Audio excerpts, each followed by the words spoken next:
Hello students, welcome to Gnanmanjri Vidyapeeth Online Education.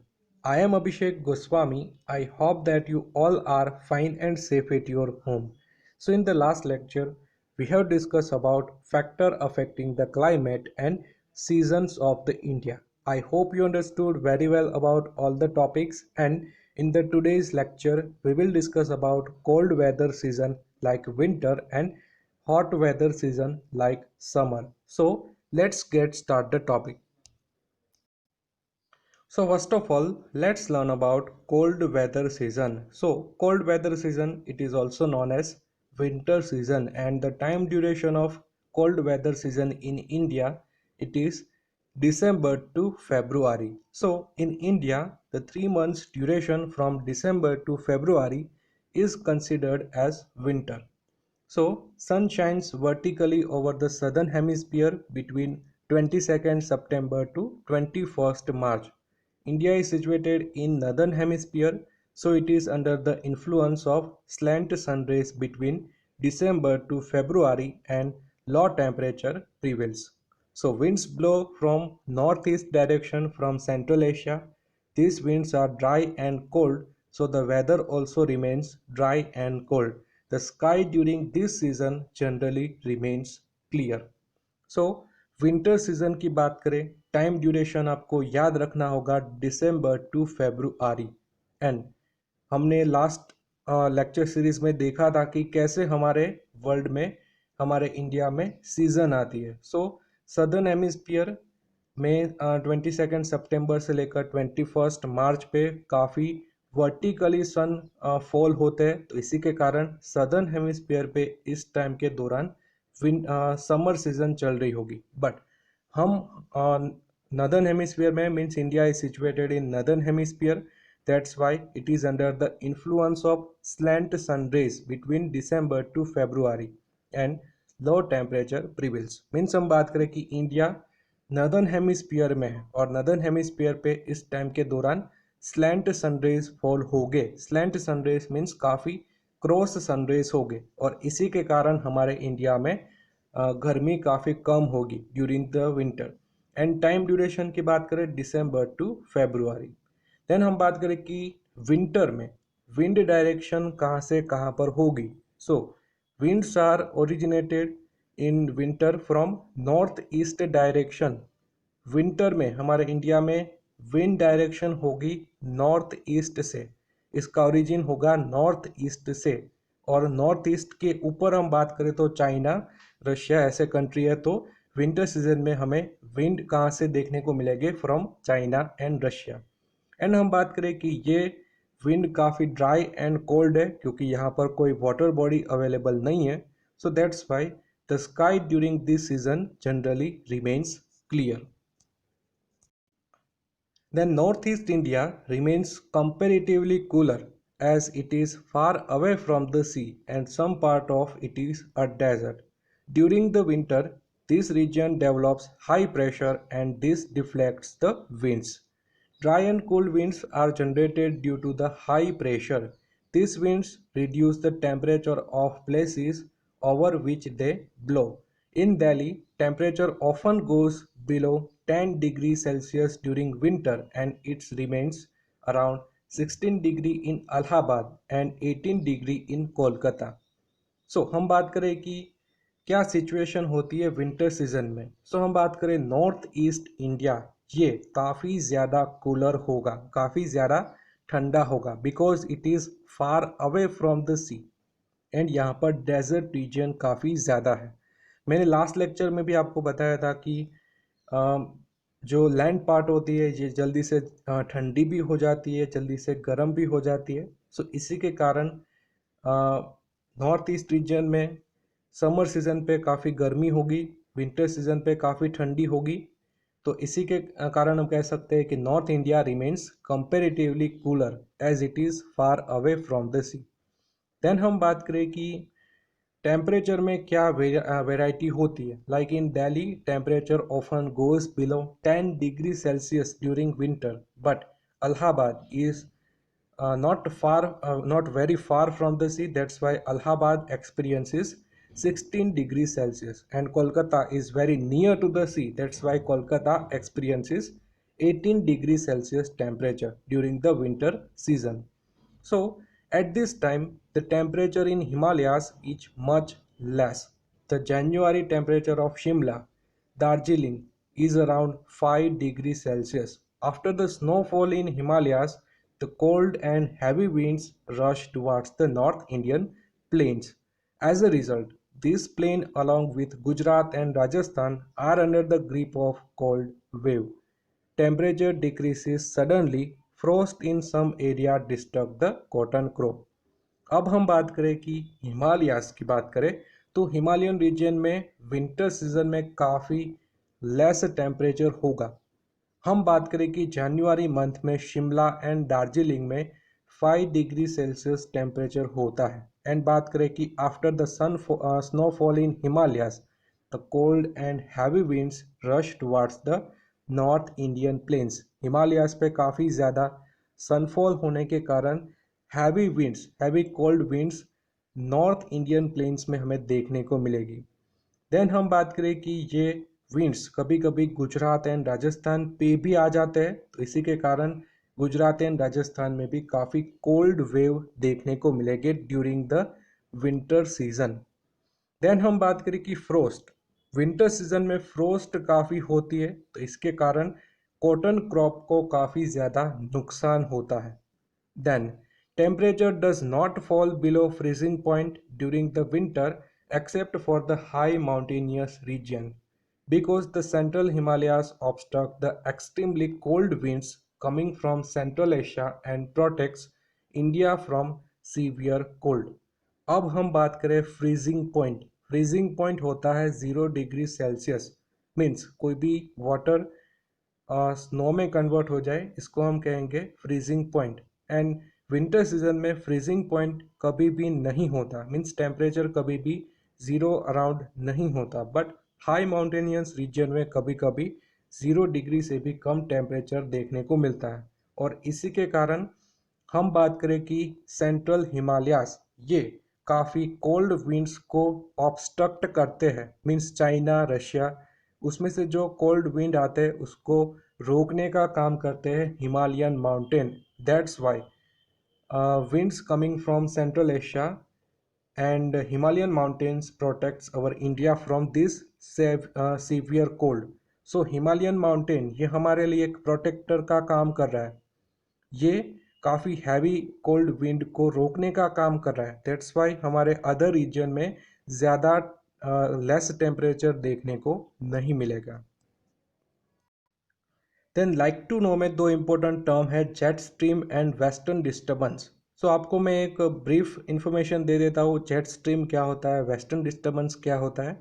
So jet stream हमें देखने को मिलता है in both hemisphere around 30 degree latitude. 30 degree latitude पे jet stream ये एक विंड्स का टाइप है, ये पाइप शेप्ड में होता है और ये 30 डिग्री लैटिट्यूड के अराउंड ब्लो होता है। देन हम बात करें कि जनरली 8 to 15 किलोमीटर हाइट पे ये विंड्स का एग्जिस्टेंस देखने को मिलता है।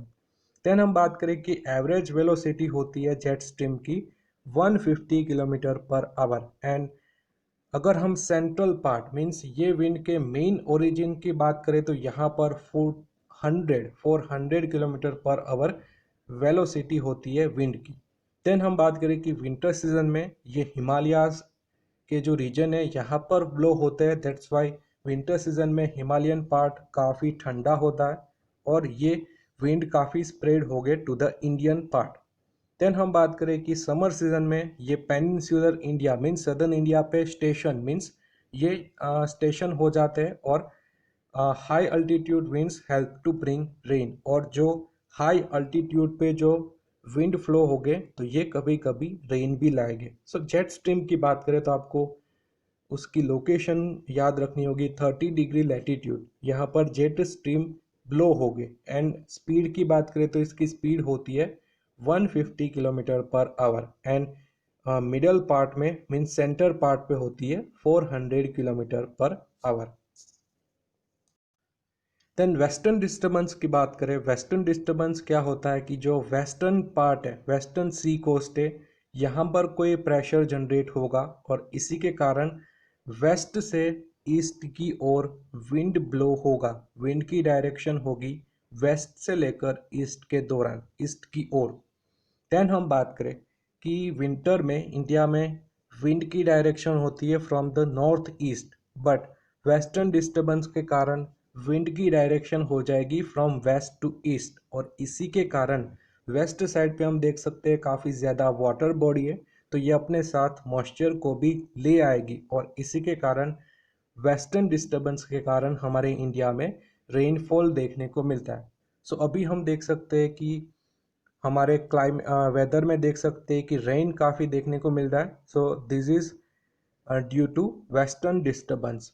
सो वेस्टर्न डिस्टर्बेंस में cause unseasonal rain locally known as Mauthu and in Gujarat which may damage crops। तो अभी हम रेनफॉल देख रहे हैं, it is due to western disturbance, और इसी के कारण गुजरात में अनसीजनल रेन हो रही है, और इसको हम क्या कहेंगे लोकल लैंग्वेज में माउथू।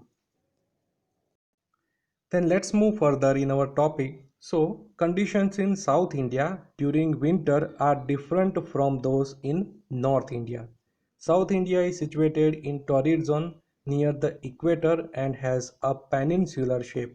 Its inner area is not very far from the sea coast, so this area does not feel severe cold as the northern India during the winter.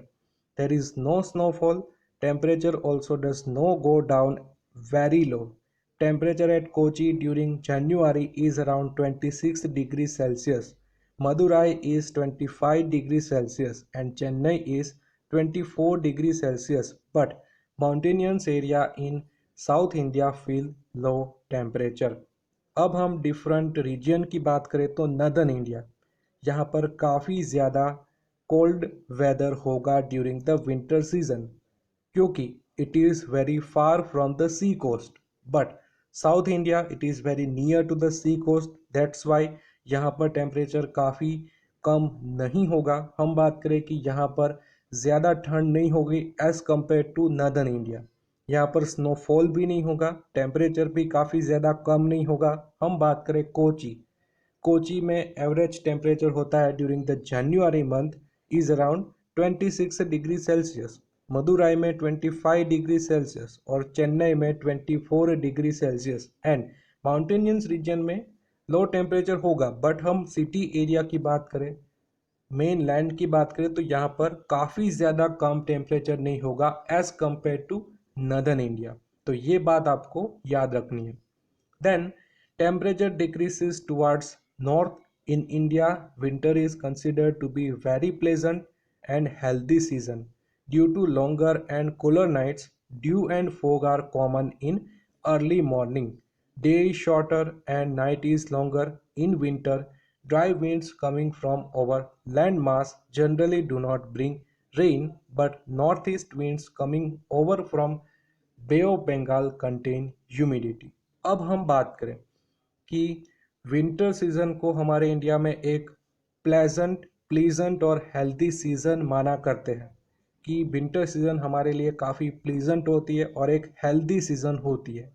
Winter season में नाइट काफ़ी longer होती है, cooler होती है, and days काफ़ी short होते हैं, और अर्ली मॉर्निंग में हमें ड्यू एंड फोग ये भी देखने को मिलता है। Then day is shorter and night is longer, दिन काफ़ी शॉर्ट होते हैं, नाइट काफ़ी लंबी होती है। देन हम बात करें कि कभी कभी हमारे इंडिया में north east winds bay of Bengal में से अगर फ्लो हो गए तो ये रेन को भी लाएंगे, means they contain humidity, that's why this winds give more rainfall over the Coromandel sea.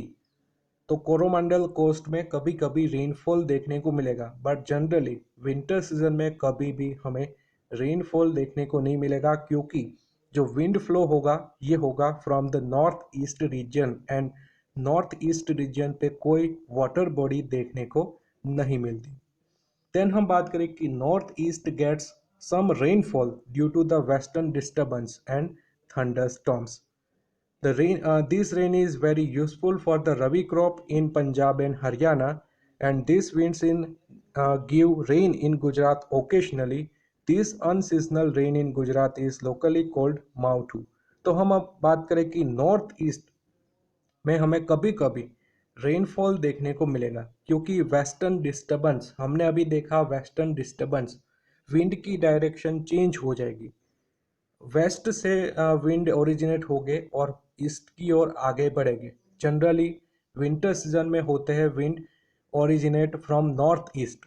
तो विंड की डायरेक्शन चेंज हुई, इसका ओरिजिन है वाटर बॉडी में से, तो इसके कारण ये रेनफॉल के लिए रिस्पॉन्सिबल होते हैं। और पंजाब एंड हरियाणा में ये रेन है, ये रबी क्रॉप के लिए काफ़ी यूज़फुल होता है।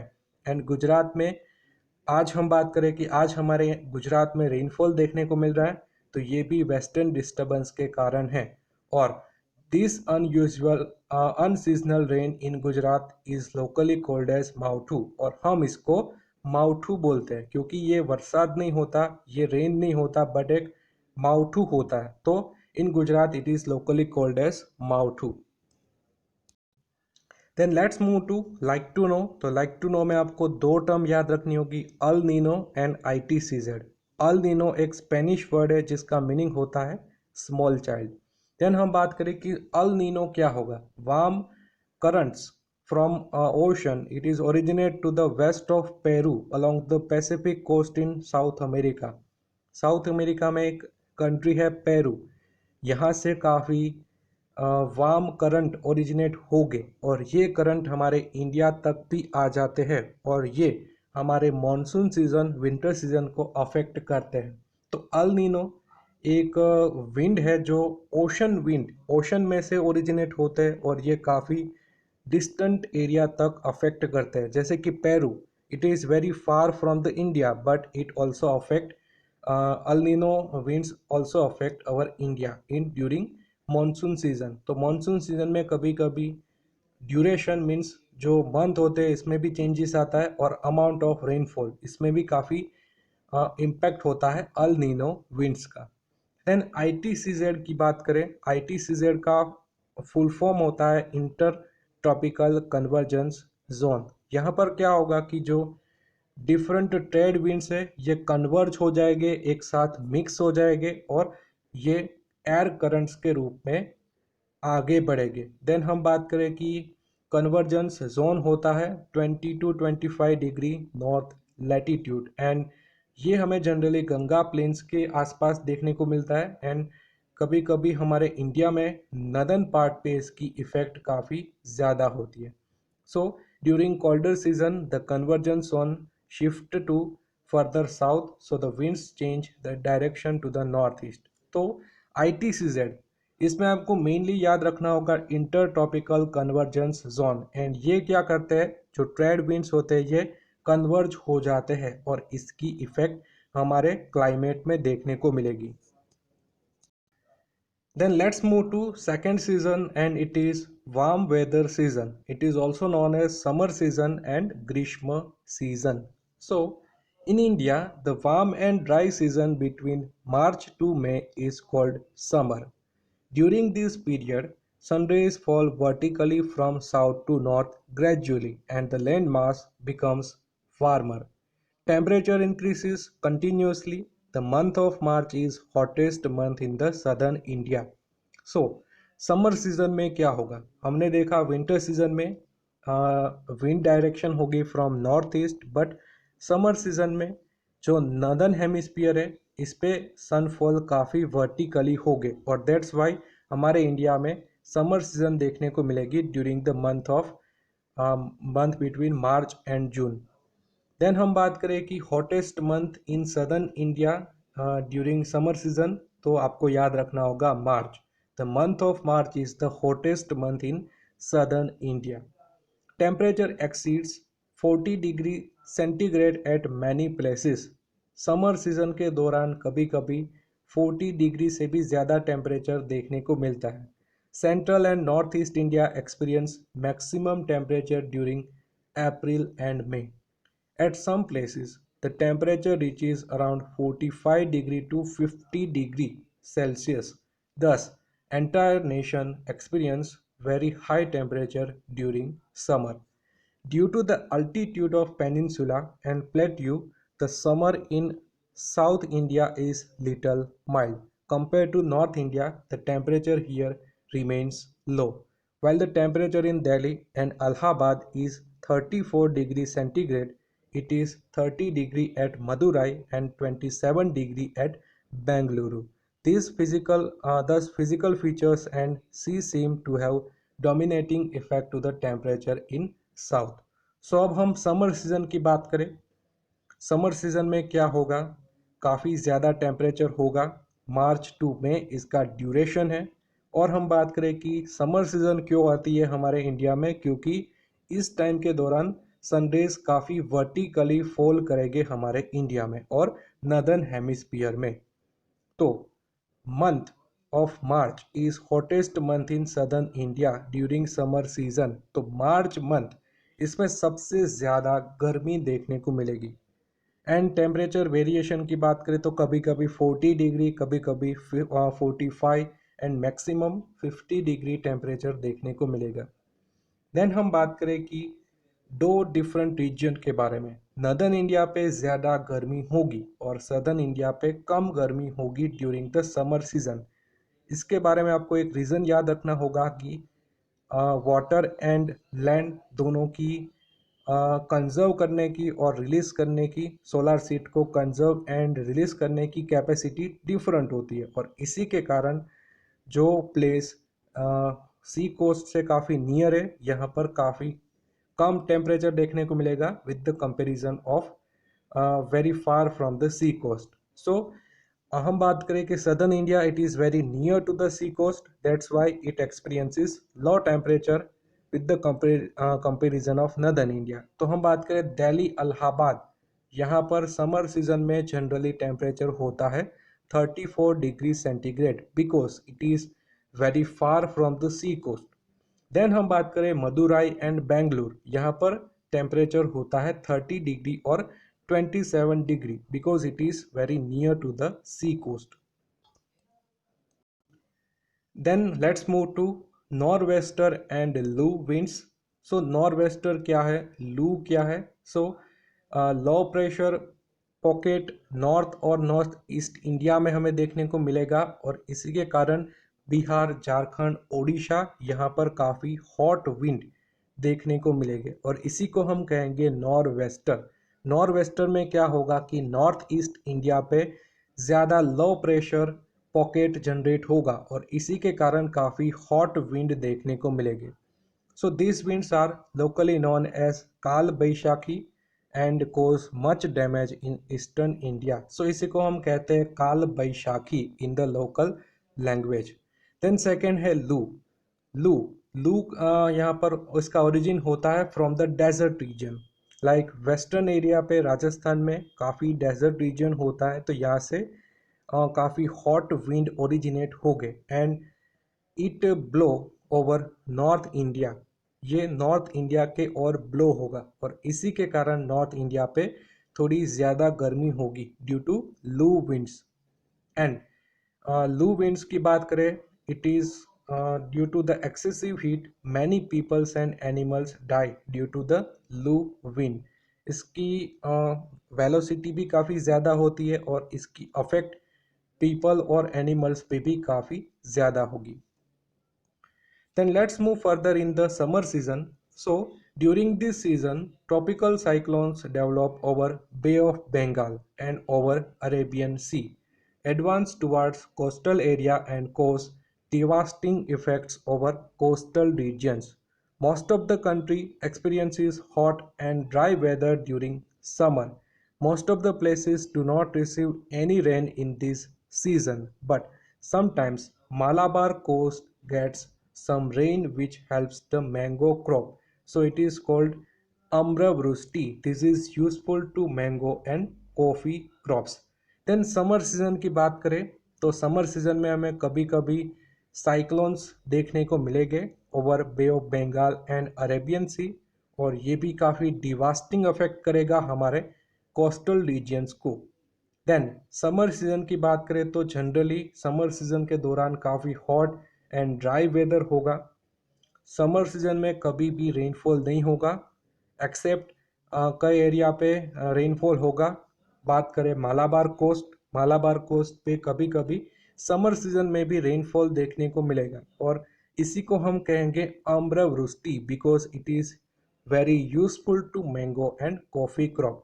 So this is about summer season. Summer season में आपको जनरली याद रखना होगा काफ़ी लो हाई टेम्परेचर होता है, लो प्रेशर एरिया डेवलप होगा in the India, northern hemisphere पे काफ़ी वर्टिकली सनफॉल होगा। तो ये सभी पॉइंट्स आपको समर सीजन के लिए याद रखने होंगे।